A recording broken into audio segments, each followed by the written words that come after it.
Bonsoir, bien-aimé. Bonjour, bien-aimé. Bonjour, bonsoir, ça dépend de la partie du globe où vous vous trouvez. Et bienvenue à notre programme quotidien de lecture.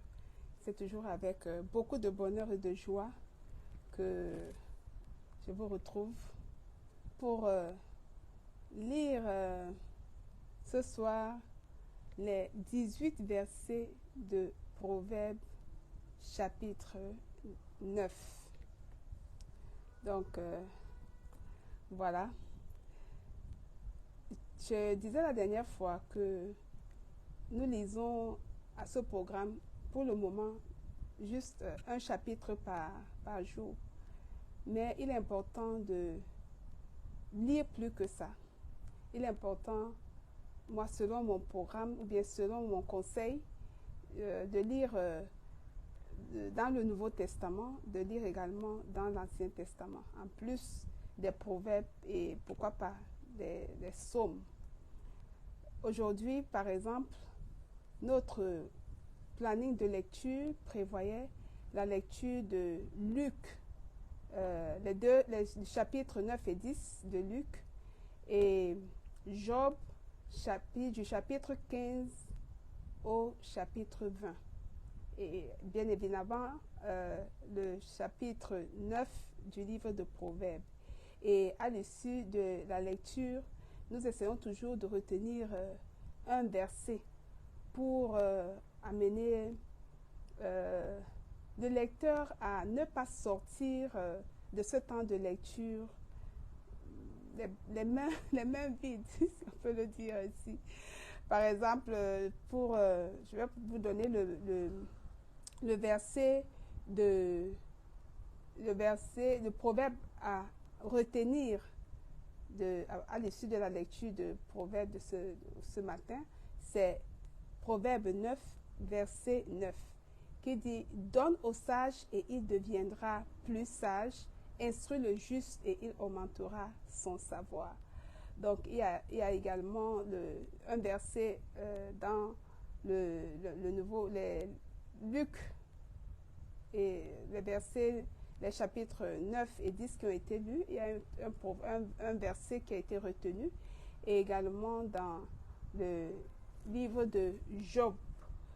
Pour Job, par exemple, c'est au chapitre 19, le chapitre 19 de Job, le verset 25, où Job dit, pendant qu'il répond à ses amis qui sont venus le soutenir, mais qui le jugent tellement, qui le jugent durement, il leur dit qu'il sait que son Rédempteur est vivant et qu'il se lèvera le dernier. C'est Job chapitre 19 le verset 25. Je vais le citer de façon plus précise. Mais je sais que mon Rédempteur est vivant et qu'il se lèvera le dernier sur la terre. Donc voilà un peu cet exercice par rapport à la lecture de la Bible chaque jour. Et au fur et à mesure que vous le faites, vous allez constater que vous allez parler la Bible. Parler la Bible, c'est-à-dire que chaque fois qu'il y aura une situation, bien chaque fois qu'il y aura, vous voulez même donner une réponse, vous allez passer votre idée au crible de la parole. Elle sera toujours assaisonnée un peu de la parole. C'est ça, c'est un des avantages de la lecture de la Bible. Ok, c'était juste un petit conseil pour nous encourager à lire davantage la Bible. Nous avons tout à gagner pendant que nous le faisons. Ok, nous allons donc lire le chapitre 9 du livre de Proverbes, et à la fin, nous allons exécuter un cantique. Je crois que nous l'avons déjà exécuté en Douala, mais pas en français. Mais aujourd'hui, nous allons l'exécuter en Douala, bien en français d'abord, Et ensuite, voilà. Ok, nous allons donc commencer par la lecture de Proverbes. Ça va aller très vite parce que nous n'avons que 18 versets à lire. Et le thème central de ce chapitre, c'est l'invitation de la sagesse et de la folie. L'invitation de la sagesse et de la folie. Ok, nous allons commencer. Proverbe chapitre 9, verset 1. La sagesse a bâti sa maison. Elle a taillé ses 7 colonnes. Verset 2. Elle a égorgé ses victimes, mêlé son vin et dressé sa table. Verset 3. Elle a envoyé ses servantes. Elle crie sur le sommet des hauteurs de la ville. Verset 4. Que celui qui est stupide entre ici. Elle dit à ceux qui sont dépourvus de sens. Verset 5. Venez, mangez de mon pain et buvez du vin que j'ai mêlé. Verset 6.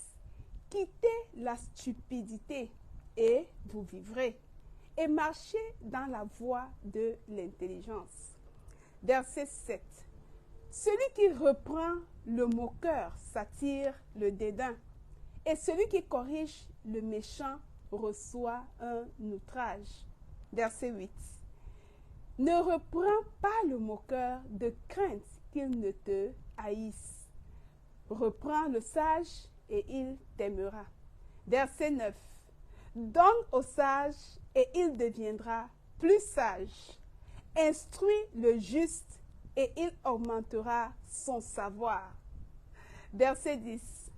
Le commencement de la sagesse, c'est la crainte de l'Éternel. Et la science des saints, c'est l'intelligence. Verset 11. C'est par moi que tes jours se multiplieront et que les années de ta vie s'augmenteront. Verset 12. Si tu es sage pour toi. Si tu es moqueur, tu emporteras seul la peine. Verset 13. La folie est une femme bruyante, stupide et ne sachant rien. Verset 14. Elle s'assied à l'entrée de sa maison, sur un siège, dans les hauteurs de la ville. Verset 15. Pour crier aux passants, qui vont droit leur chemin. Verset 16. Que celui qui est stupide entre ici. Elle dit à celui qui est dépourvu de sens. Verset 17. Les eaux dérobées sont douces et le pain du mystère est agréable. Verset 18. Et il ne sait pas que là sont les morts et que ses invités sont dans les vallées du séjour des morts. Verset 18 pour terminer, je vais le reprendre. Et il ne sait pas que là sont les morts et que ses invités sont dans les vallées du séjour des morts. Voilà, bien-aimés, les 18 versets de Proverbe 9 qui nous parlent de 2 types d'invitations. La première, c'est l'invitation à la sagesse. La seconde, c'est l'invitation à la folie. Donc, à nous de choisir. Soit nous répondons à l'invitation à la sagesse, soit nous répondons à celle de la folie. Le choix est le nôtre. Maintenant, c'est à nous de choisir. En tout cas, moi, je choisirais l'invitation, de répondre à l'invitation de la sagesse. Voilà, bien aimé, la parole de Dieu est tellement agréable et c'est plein d'enseignements et plein d'humour également. Parce que quand, au verset 17, on dit, la folie dit que celui qui est stupide entre ici et dit à celui qui est dépourvu de sens, les eaux dérobées sont douces. Les eaux dérobées sont douces. Et le pain du mystère est agréable. Quel mystère! Vraiment. Ce n'est que quelqu'un qui est dépourvu de sens qui peut accepter d'entrer chez quelqu'un qui vous dit déjà que ici, là, ceux qui entrent ici sont ceux qui sont dépourvus de sens et ceux qui sont stupides. Parce qu'ils vont trouver les eaux dérobées et ils vont vraiment goûter à la douceur des eaux dérobées et au mystère et ils vont goûter le pain du mystère. Donc, voilà, bien-aimés, nous sommes vraiment bénis d'avoir à notre disposition la parole de Dieu que nous pouvons lire à tout moment. Voilà, nous allons maintenant passer à la deuxième phase qui consiste au cantique. Le cantique le numéro 206 sur les ailes de la foi. J'ai cherché ce cantique dans le recueil Le chant de victoire. Je ne l'ai pas trouvé. Je crois qu'il ne s'y trouve pas. Mais sur les ailes de la foi, il s'y trouve bel et bien. Ok, c'est le 206. Tiens dans ta main puissante et forte. C'est le titre. Nous allons l'exécuter en français et en anglais parce que c'est le même. Et même les paroles sont à peu près les mêmes. Le sens est le même en tout cas. On va donc y aller. 1,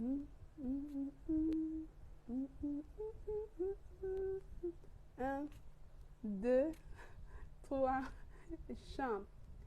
Tiens dans ta main puissante et forte, ton faible enfant qui seul ne peut marcher. Vers toi, Seigneur, tout mon désir se porte. Sur mon chemin, garde-moi de broncher. Tiens dans ta main tous les jours de ma vie, qu'ils soient des jours de peine ou de bonheur, que de t'aimer soit toute mon envie, que je sois à toi, Jésus mon sauveur. Tiens dans ta main mon cœur plein de faiblesse. Sans ton secours, je ne puis faire un pas.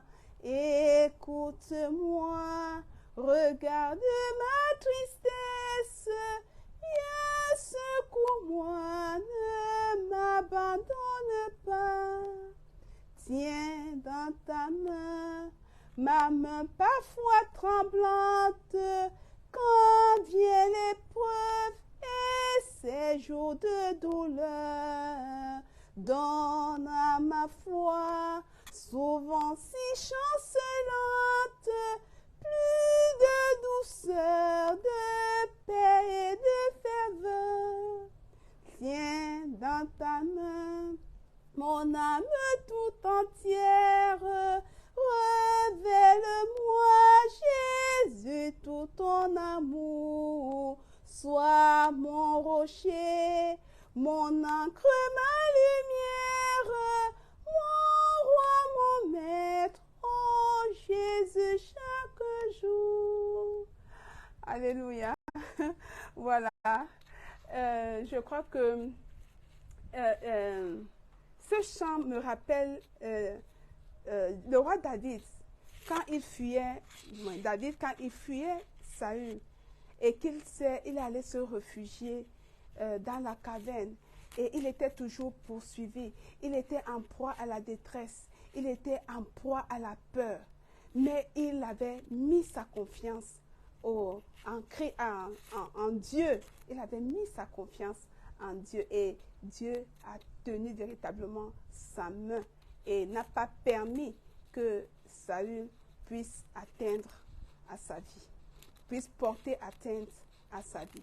Donc, il est important, quelles que soient les situations, quelles que soient les épreuves, quelles que soient les étapes de notre vie que nous traversons, de ne pas faiblir dans la foi, de s'accrocher, parce que à la fin, on verra qu'on a eu raison de mettre notre confiance en Dieu, de mettre notre confiance en Christ. Nous allons exécuter le même chant dans le Miengema Bona Christo. Miengema Bona Christo, c'est le recueil de chants de cantiques en Douala. Et il a de très très beaux cantiques, des cantiques intéressants. Et l'avantage qu'on a dans nos langues locales, c'est qu'elles expriment de façon plus précise vraiment certaines paroles qui sont un peu généralisées en français. Mais quand on les lit dans la langue locale, par exemple le Douala, qui est une langue des poètes, vraiment, on est plus captivé et on comprend encore mieux le message. Donc, nous allons exécuter ce chant. Kwe dialam sonba nasiben goudi. C'est le numéro 170 dans Miengema Bona Christo. Pardon. Je vous ai toujours dit, ne vous fiez pas à ma voix, mais regardez à mon cœur qui veut louer et adorer notre Dieu. Amen. Kwe dialam sonba nasiben goudi. Kwe dialam sonba nasiben goudi. Dangwa oboso totanga diwo. Kwe dialam nika amusungedi nasilonga menwala bobongo. Je vais traduire pour dire que ici l'auteur dit: tiens ma main parce que moi je n'ai pas de force, moi je n'ai pas de vigueur, marche devant moi et tiens ma main, vraiment toi mon sauveur. Et pendant que tu tiens ma main, je n'aurai peur de rien, je serai confiant. Voilà donc la traduction du premier couplet. Nous allons passer au second qui dit: Kwe dialam d'otamba bébé bébé, c'est-à-dire tiens ma main, rapproche-moi de toi. Wamene jongwane lam diwo. Parce que c'est toi seul qui est mon aide. Kwe dialam, tiens ma main. Nasiya tonglane. Afin que je ne me renverse ou bien que je ne tombe, oui, afin que je ne tombe à la renverse, en fait, c'est ça. Mukambilan mwemba omabongo, parce que mes genoux sont tremblants. Voyez, donc c'était un peu dans cet état d'esprit, ou bien dans cette attitude que le roi David se trouvait à ce moment-là. Ok, nous allons donc exécuter le deuxième couplet qui dit: Kwe dialam dutamba bebe bebe na wamene jongwame lam diwo. Kwe dialam nasiya tongulane mukambilan mwemba omabongo. Le troisième couplet dit: Kwe dialam mwetiti mwebondene. C'est-à-dire que tiens ma main parce que les ténèbres sont profondes, les ténèbres sont vraiment grandes. Kwe dialam mwenen o kewa mwenen otitingeya. Voilà. Il dit: tiens ma main. Les ténèbres sont considérables. Quand toi, la lumière, tu n'es pas sur le chemin, tu n'es pas sur ma route. Alors, quand mon âme va te voir, toi qui brilles, mon âme va élever la voix dans un chant volontaire. Dans un chant volontaire, exactement, c'est ça. Donc, et ça se chante: Kwe dialam Mwititi mwe bondene, ke wa mwenen, o titi ongeya, de mudi mwen, te wa numa, de mudi mam, mwente, voilà, de mudi mam, mwente wa numa panye, uma sedoi ne longa jemeya, kwe di alam, mwititi mwe bondene, ke wa mwenen, o titi ongeya, de mudi mam, mwente wa numa panye, uma sedoi ne longa jemeya. Voilà. Maintenant, nous allons passer au quatrième couplet qui est le dernier. Et les paroles, c'est « Kwe dialam, nde napoite o makan, ma munja wa weka meno nyolam, mwenen ma moy muma panye o madiba, et mounete ebeke trunka. » Tiens ma main, alors que je vais arriver au rivage du fleuve que toi tu as déjà traversé pour moi, à ma place, toi tu as déjà traversé ce fleuve à ma place. La lumière qui viendra du ciel va se refléter sur l'eau et chaque vague sera comme une lampe. Waouh! C'est carrément, c'est un autre degré de poésie, je vous assure. Mettez-vous à l'école pour apprendre le droit là. C'est une très belle langue. C'est une langue poétique, je vous assure. Donc, nous allons l'exécuter.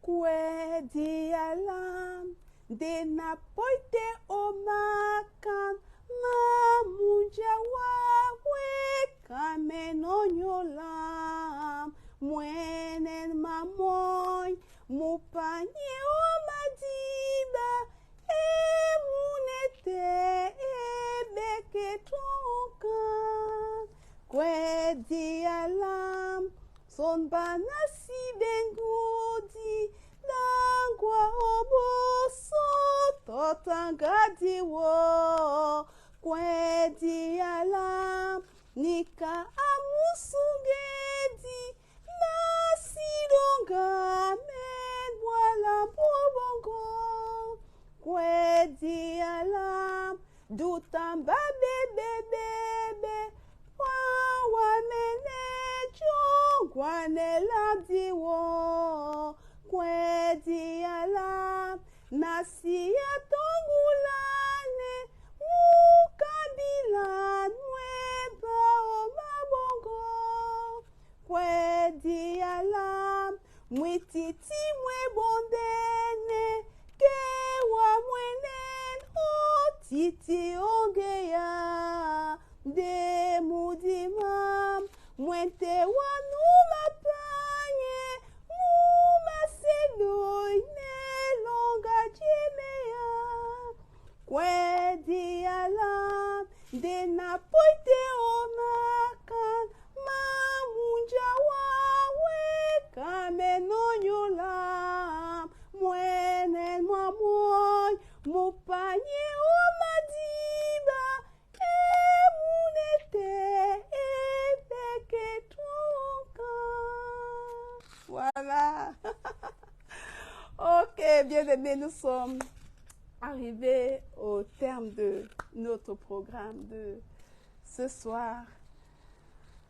Nous bénissons le Seigneur qui, je crois, était présent parce que sa parole déclare que il siège au milieu de la louange de son peuple. Quand on loue le Seigneur, il se rapproche et les anges se joignent à nous pour le louer davantage. Donc, il n'est pas juste question de chanter pour chanter. Si nous chantons ici, c'est pour rendre gloire au Seigneur, c'est pour élever son nom, c'est pour glorifier Jésus. Et quand on glorifie Jésus, il se manifeste. Alors, j'espère que vous avez été bénis. Moi également, j'ai été bénie. Nous avons passé un merveilleux temps de qualité. Et il ne me reste plus qu'à vous dire qu'on se voit demain par sa grâce pour lire Proverbe chapitre 10 et exécuter également un ou deux cantiques. Voilà. Alors, shalom, shalom et à demain.